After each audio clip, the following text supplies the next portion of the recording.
హరి ఓం శ్రీ గురుభ్యో నమః.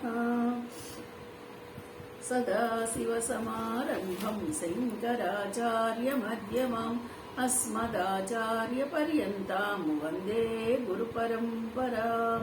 శృతిస్మృతిపురాణానామాలయం కరుణాలయం నమామి భగవత్పాదశంకరం లోకశంకరం.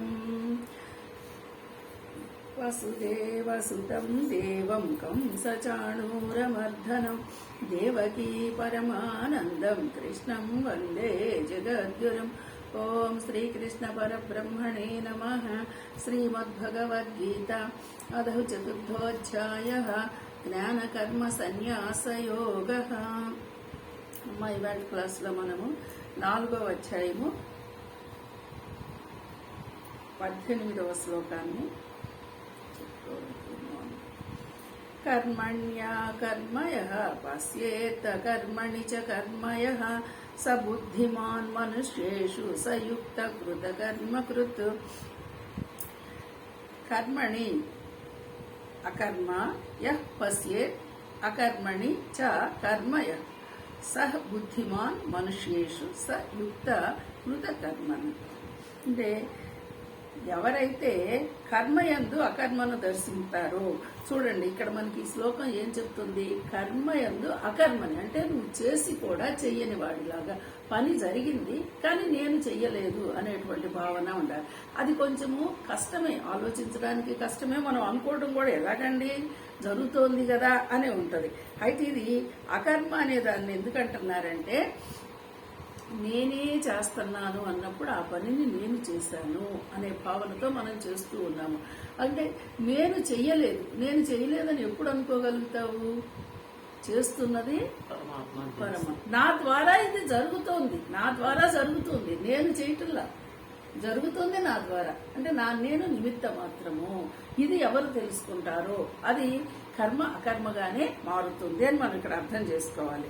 అయితే ఇక్కడ అంటే చేసిన పనిలో చెయ్యని భావాన్ని చూడమంటాడు. ఇప్పుడు నువ్వు ఏదైనా ఒక దానము ధర్మము ఒక యజ్ఞము యాగం చేసావు, చేసి అది నేనా చేసింది, ఇంతమంది సహకారము, ఇంత ప్రకృతి అనుకూలత, ఈ పరమాత్మ ఇచ్చినది, ఇదంతా కలిపి కదా అక్కడ జరిగింది, నేనేం చేశాను అంటే ఏ ఒక్కటి కూడా ఒక్కడి వల్ల అవ్వదు కదండి. ఏది ఇప్పుడు నువ్వు పూలు సమర్పించానంటావు, పూలు నేను సమర్పించానండి పూలమాల అంటావు, కానీ ఆ పూలమాలలో ఏది పువ్వు నువ్వా, దారము నువ్వా? మాక్సిమం ఏమన్నా అల్లితే మాల అల్లావేమో నీ చేతులతో, కానీ పువ్వు ప్రకృతి సహజంగా వచ్చిందే. ఇలా ఆలోచిస్తే మరి నువ్వు చేసిన పనిలో చెయ్యని భావనే ఉంటుందా, చేశాను ఉంటుందా? ఇలా దర్శించు అంటున్నాడు. అట్లా దర్శించిన వాడు మనుషులలో బుద్ధిశాలి, ఇలా తెలుసుకున్నవాడు మనుషుల్లో బుద్ధిశాలి. అట్టి యోగి సమస్త కర్మలు చేయువాడు. అంటే చూడండి, ఇలాంటి వాడు అన్ని కర్మల్ని చేస్తున్నాడు, ఇలా తెలుసుకున్నవాడు.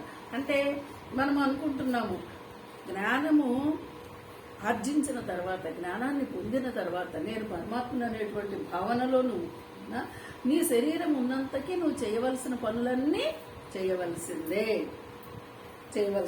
కాబట్టి ఇక్కడ చేసి కూడా చెయ్యని వాడు ఎప్పుడవుతావంటే, ఎప్పుడైతే జ్ఞాని నేనే పరమాత్మనన్న భావనతో ఏ పనైనా చేస్తున్నాడో అది తాను చేసినట్లు కాదు. ఇది మనమే అర్థం చేసుకోవాల్సింది. అందుకని ఇక్కడ అకర్మ యందు కర్మను దర్శించేవాడు మానవులు.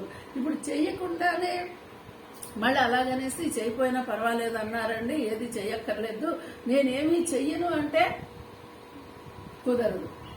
ఎందుకంటే నీకోసం నువ్వైనా ఖచ్చితంగా చేసుకోవాల్సింది. అందులో సమాజంలో ఉన్నప్పుడు సమాజానికి సంబంధించి హితమైన పనులు నువ్వు చేయాల్సిందే. అయితే ఫలితాన్ని ఆశించేది లేదు, ప్లస్ నేను కాదయ్యా చేస్తుందా, నేను నిమిత్త మాత్రం. ఇది తెలుసుకోవడం, ఇది ముఖ్యమైంది.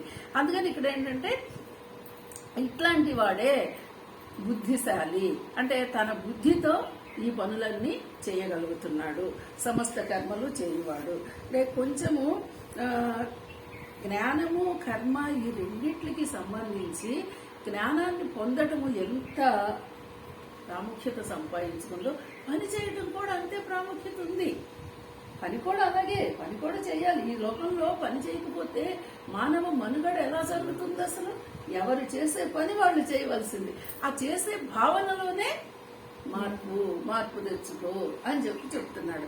అలాగా జ్ఞాని చేసిన పనికి అజ్ఞాని చేసిన పనికి తేడా అది. కర్మ అకర్మ అంటే ఈ రెండిటిలో ఈ తేడాని నువ్వు గుర్తించు. ఇది మనకి ఈ శ్లోకం చెప్తున్న విషయము. యః సర్వే